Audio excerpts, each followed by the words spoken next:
रामपुर गांव में रघु नाम का नौकर रहता था। रघु के माता पिता बचपन में ही गुजर गए थे, लेकिन तभी उस गांव के एक बड़े आदमी लालू सेठ ने उसे अपने घर पर रखा, उसे पाल पोस कर बड़ा किया। लेकिन रघु भी बहुत ही ईमानदार और लालू सेठ का वफादार नौकर था। लालू सेठ का एक बेटा भी था जिसका नाम मोहन था। मोहन अपने पिता की उतनी इज्जत नहीं करता था जितनी इज्जत रघु लालू सेठ की करता था, और लालू सेठ भी रघु को अपने बेटे जैसा मानते थे।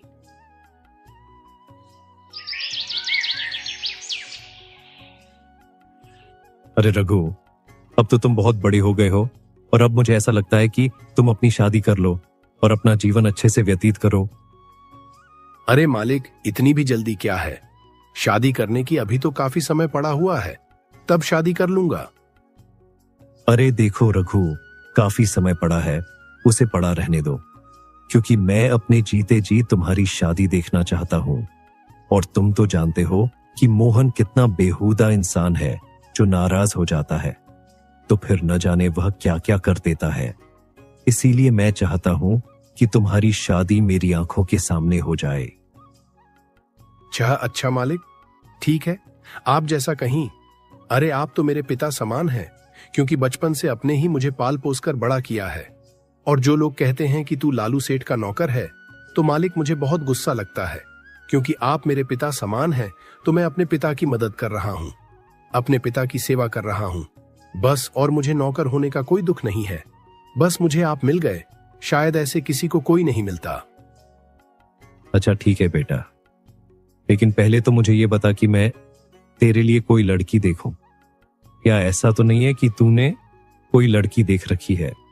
अगर तूने कोई लड़की देख रखी हो तो तू बता दे, मैं तेरी शादी उसी से करवा दूंगा। नहीं मालिक, मैं कोई लड़की नहीं देख रखी है। आप ही कोई लड़की देखकर मेरी शादी कर देना, और आप जिस लड़की को पसंद करोगे वह मेरी भी पसंद होगी। आप चाहे जो लड़की ले आना, मैं उससे शादी कर लूंगा, क्योंकि आप मेरे पिता समान हैं। आप मेरे साथ कोई धोखा नहीं करेंगे, मुझे आप पर पूरा विश्वास है। अच्छा ठीक है, रखो बेटा, फिर मैं तुम्हारी शादी जल्द ही कर दूंगा, क्योंकि ये मेरा बहुत बड़ा सपना है और मैं अपने इस सपने को जल्दी पूरा करूंगा।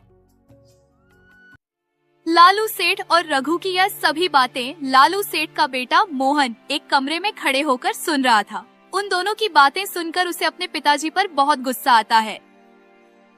ये बुढ़ा, मुझे तो लग रहा है कि अपने बुढ़ापे में सठिया गया है। इसे कुछ समझ में नहीं आ रहा है, और जब देखो तब जो देखा सो उल्टा सीधा बोलते ही रहता है। अब हमारे घर के इस नौकर की शादी करने की बात कर रहा है और उसका सारा खर्चा भी खुद ही उठाएगा। अब मुझे जैसे तैसे करके इसको मनाना होगा और इसकी सारी जमीन अपने नाम करनी होगी। फिर ये बुढ़ा चाहे मरे या जिए, मुझे इससे कुछ मतलब नहीं रहेगा। कुछ देर बाद रघु वहाँ से चला जाता है तो मोहन तुरंत लालू सेठ के पास जाता है और उससे कहता है, अरे पिताजी, आप ये क्या कह रहे थे कि आप उसे नौकर रघु की शादी कराएंगे? अरे पिताजी, आपको पता भी है ना कि भू रघु हमारा नौकर है, और आप अगर उसकी शादी करोगे तो उसमें बहुत खर्चा आएगा। मुझे लगता है कि यह आप सही नहीं कर रहे होगे, फालतू में पैसा खराब करोगे।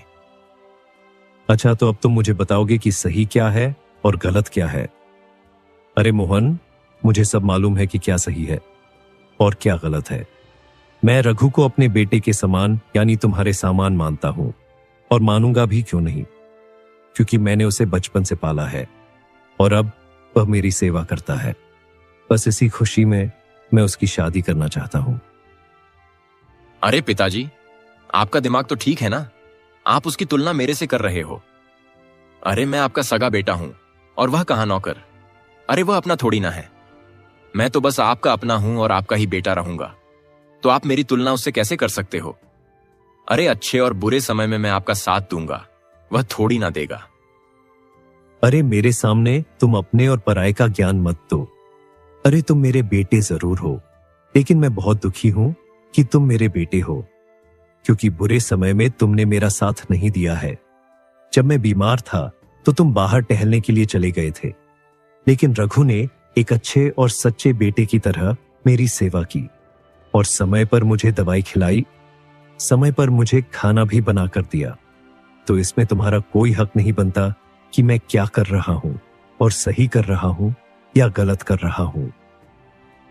पिताजी, आप यह सही नहीं कर रहे हो, और आप अगर उसकी शादी अपने पैसों से कराओगे तो मुझसे बुरा कोई नहीं होगा। और अगर तुमने उसकी शादी कराई तो फिर तुम्हें बाद में पता लगेगा कि अपना कौन है और पराया कौन है, क्योंकि शादी होते ही वह यहां से निकल लेगा और तुमसे हाथ पैर जोड़कर कुछ जमीन भी अपने नाम कर लेगा। हाँ, तो मैं उसके नाम अपनी कुछ जमीन कर दूंगा।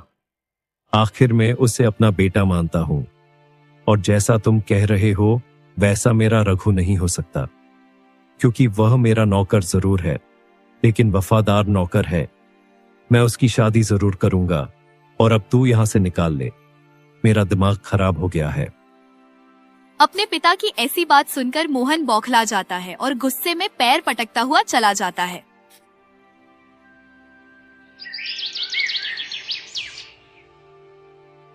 कुछ ही दिनों में लालू ने रघु की शादी गौरी नाम की लड़की से करवा देता है। गौरी बेहद खूबसूरत और समझदार थी। रघु का घेर ज्यादा अच्छा नहीं था, लेकिन गौरी फिर भी बहुत खुश थी। रघु की शादी हो जाने से मोहन को बहुत जलन होती है और अब उस पर भूत सवार हो गया था। वह रघु को अपने घर से बाहर निकालना चाहता था।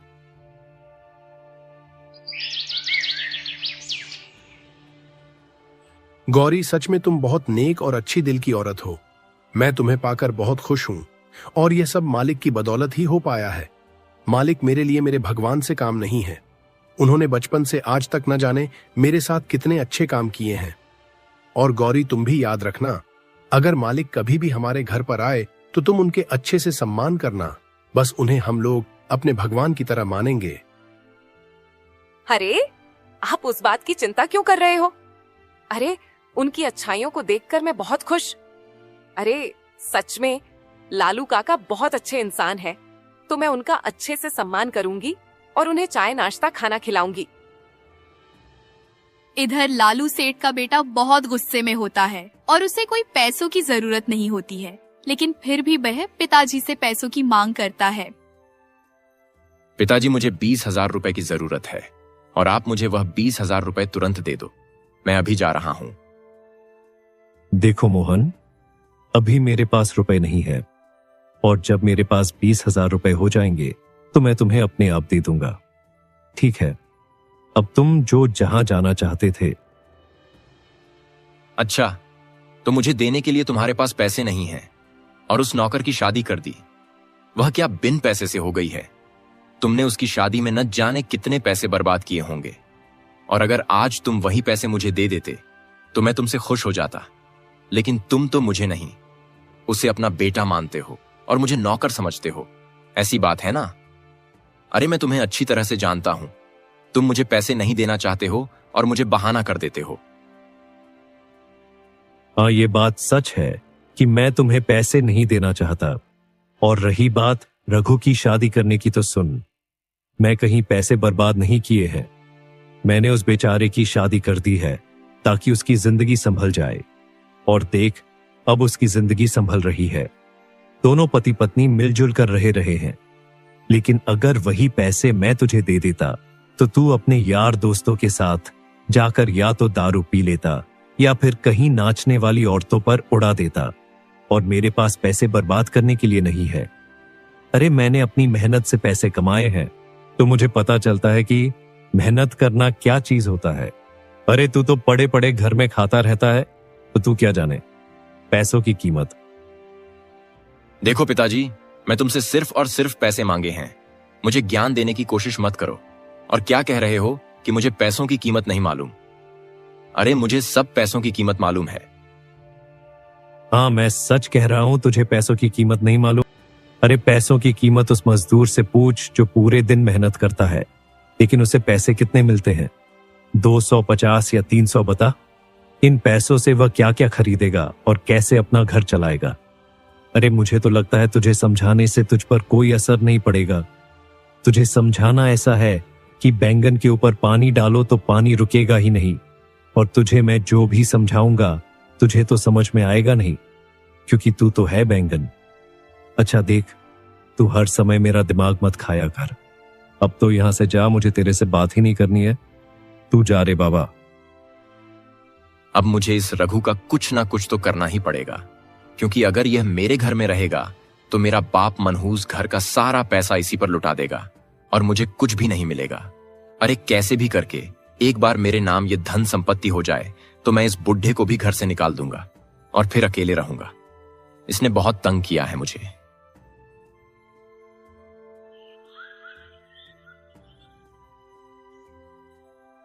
अगले दिन सुबह होते ही लालू की अलमारी से 20,000 रुपए गायब हो जाते हैं।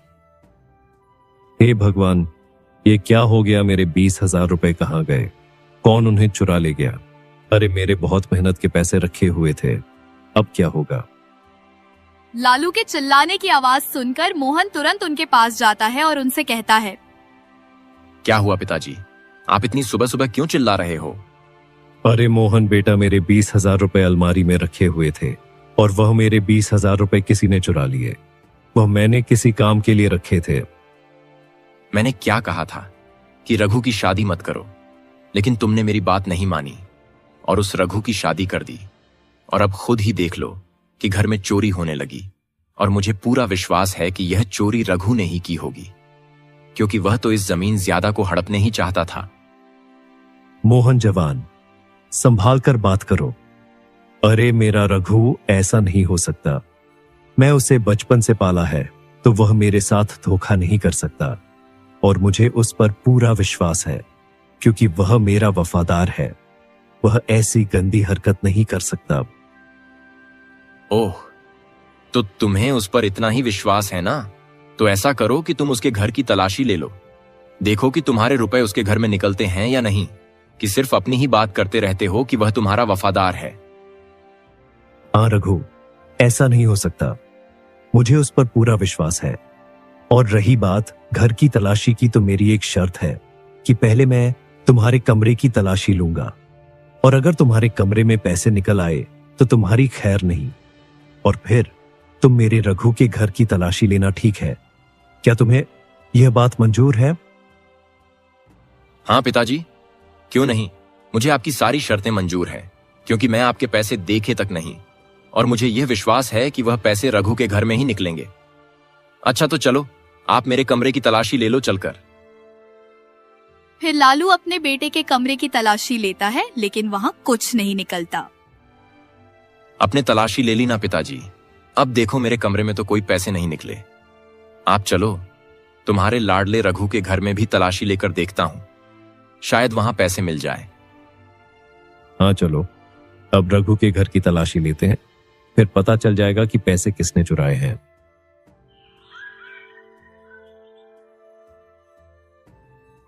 फिर दोनों बाप बेटे रघु के घर के लिए जाने लगते हैं। लालू को पूरा विश्वास था कि रघु ने पैसे नहीं चुराए होंगे। रघु, अरे ओ रघु बेटा, घर में हो क्या? अगर घर में हो तो जल्दी बाहर आओ, तुमसे कुछ बात करनी है। जी मालिक, मैं आ गया। और आप बाहर क्यों खड़े हो? चलो घर के अंदर चलो, वहां कुछ चाय नाश्ता कर लो चलकर। और अगर कुछ और बात है तो आप इतनी सुबह सुबह यहाँ कैसे? और मालिक, आप बाहर खड़े हो, ये मुझे बिल्कुल भी अच्छा नहीं लग रहा है। आप मेरी मानो तो पहले घर के अंदर चलो। अरे रघु, चाय नाश्ता तो बाद में भी करते रहेंगे, लेकिन मैं इतनी सुबह सुबह किसी काम के लिए आया हूं। रघु, मेरे 20,000 रुपए गायब हो गए हैं। तुमने वह 20,000 रुपए देखे तो नहीं है? अगर देखे हो तो बता दो। नहीं मालिक, मैं आपके कोई रुपए नहीं देखे हैं। मैं तो कल आपके घर गया था और वहां थोड़ा काम करके तुरंत चलाया था। आपने अपनी रखी हुई जगह पर सही से तलाश कर लिया होता, शायद आपने सही से देखा ना हो। दोबारा लालू सेठ कुछ बोल पाता, उससे पहले उसका बेटा मोहन रघु से कहता है, अरे रघु, ज्यादा होशियारी मत दिखा और साफ साफ बताना कि तूने ही पैसे चुराए हैं।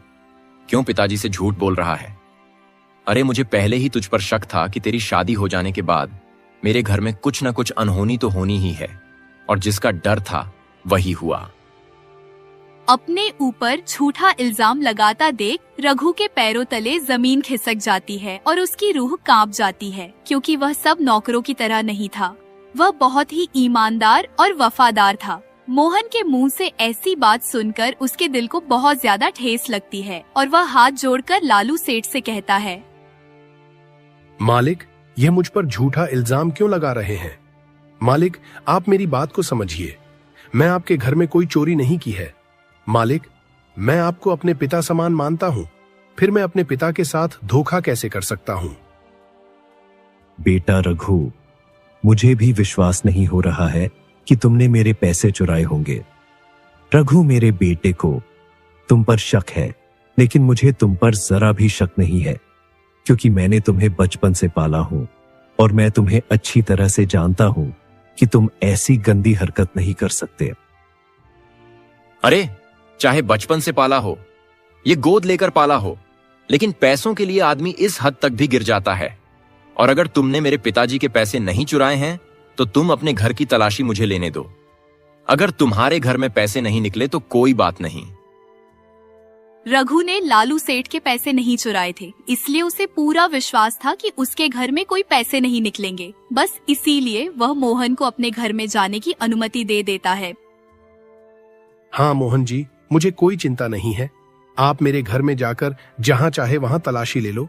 जाकर जब मैं सेठ जी के पैसे नहीं चुराए हैं तो वह मेरे घर में कैसे निकलेंगे?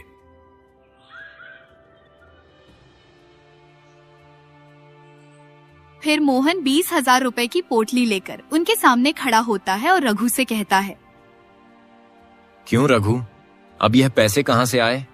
तुमने तो कहा था तुमने पैसे चोरी ही नहीं किया, फिर यह पोटली क्या अपने आप तुम्हारे घर में आ गई? नहीं मोहन जी, मैंने पैसे चोरी नहीं किए हैं और मुझे यह भी नहीं मालूम कि यह पैसों की पोटली मेरे घर में कहां से। ए मालिक, आप ही इन्हें समझाओ ना। मैं आज तक ऐसा कोई गंदा काम नहीं किया है। मालिक, आप चुप क्यों खड़े हो? कुछ बोलो ना। लालू सेठ को बहुत बुरा लगता है, लेकिन उसे अभी भी विश्वास नहीं हो रहा था कि रघु ने पैसे चोरी किए हैं। लेकिन मजबूरन वह चुपचाप खड़ा रहता है, क्योंकि मोहन ने साबित कर दिया है कि रघु ने पैसों की चोरी की है।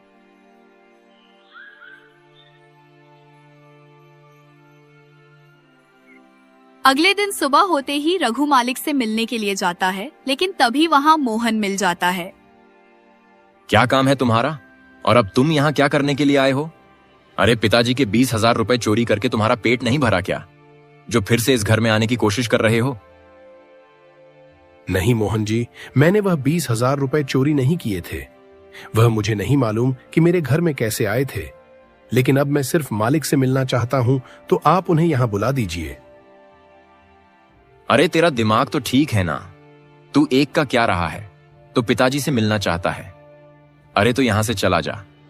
खामखा मेरा दिमाग खराब मत कर, और अब दोबारा यहां आने की भी कोशिश मत करना। चल, अब यहां से निकल।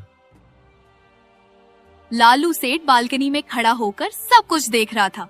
फिर उसे रघु को ऐसे जाता देख बहुत लाचारी महसूस होती है। रघु बेटा, मैं जानता हूं कि तुमने मेरे घर में कोई चोरी नहीं की है। बस तुम्हें फंसाने की साजिश की गई थी और तुम इतने भोले थे कि वह साजिश में फंस गए।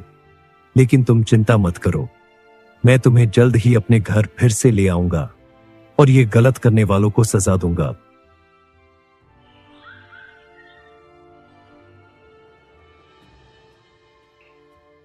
शाम को मोहन अपने एक नौकर से बातें कर रहा था। तभी उसकी सारी बातें लालू सेठ सुन रहा होता है। अरे देखो, हम दोनों ने ऐसी साजिश रची थी जिसमें रघु आसानी से फंस गया और किसी को पता भी नहीं चला कि वह कर नहीं है, क्योंकि उसे फंसाया गया है। हाँ मोहन, अब मुझे ऐसा लगता है कि रघु तुम्हारे घर में कभी भी कदम तक नहीं रख पाएगा। इन दोनों की बात सुनकर लालू को बहुत गुस्सा आता है और वह उनके सामने जाता है और अपने बेटे को डांटता हुआ कहता है, अरे तुम दोनों को शर्म नहीं आई? एक बेचारे वफादार नौकर पर इस तरह इल्जाम लगाते हुए। अब तुम्हारी ये साजिश काम करने वाली नहीं है। मैं कल ही रघु को अपने घर ले आऊंगा और तुम दोनों को अपने घर से निकाल दूंगा। अरे पहले तुम मुझे ये बताओ कि तुम्हें क्या जरूरत थी रघु को घर से निकालने की? बोलो, अब चुप क्यों खड़े हो? दोनों के मुंह से बोल तक नहीं निकलता और वह दोनों चुपचाप खड़े रहते हैं।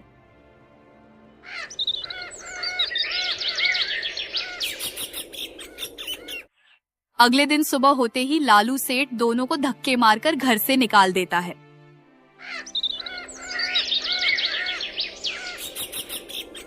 रघु बेटा, अब चलो तुम दोनों मेरे ही घर में रहो चलकर।